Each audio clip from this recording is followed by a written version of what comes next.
Go ahead and dig into your exercise file for this chapter and pick up clippingmasks_text.ai. Now, thus far in these lessons, that sounds kind of important, doesn't it? Thus far, we have looked at making masks out of what? Well, mostly vector items, obviously.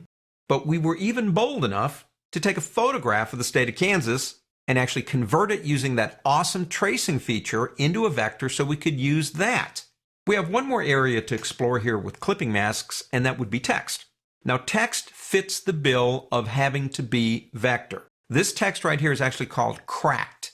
You may not have it, although I am giving you the exercise file with this font.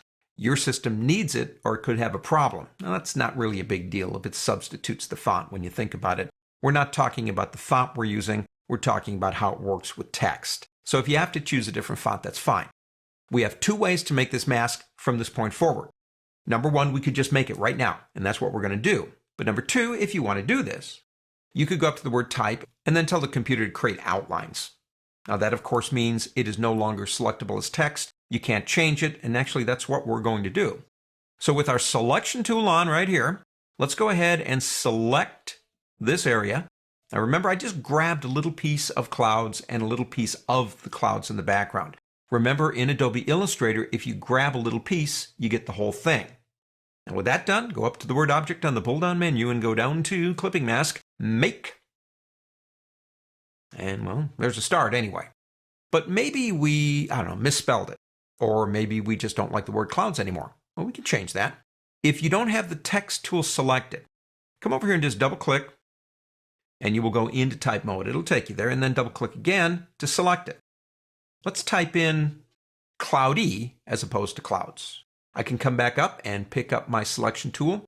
As you can see, we are in isolation mode up here. We can click this button right here to get back out, and there you go. We have a nice cloudy day, I suppose. Now, what else can we do here? Well, we might want to further define the text against the background, especially where the clouds are, where it kind of looks white. And maybe I want to make that a little bit more definable.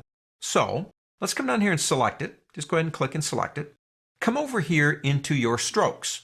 Now, by definition, when you create a clipping mask, there is no stroke, there is no fill, there is no spoon.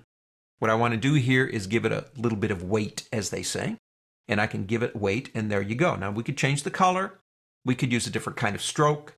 We could make it thicker if you wanted to. But in doing so, in some cases, not in all, it adds a little bit of definition, especially to words, and it makes it easier to see, especially if the background happens to be pretty close to the color of what you've got in the photograph that you're masking.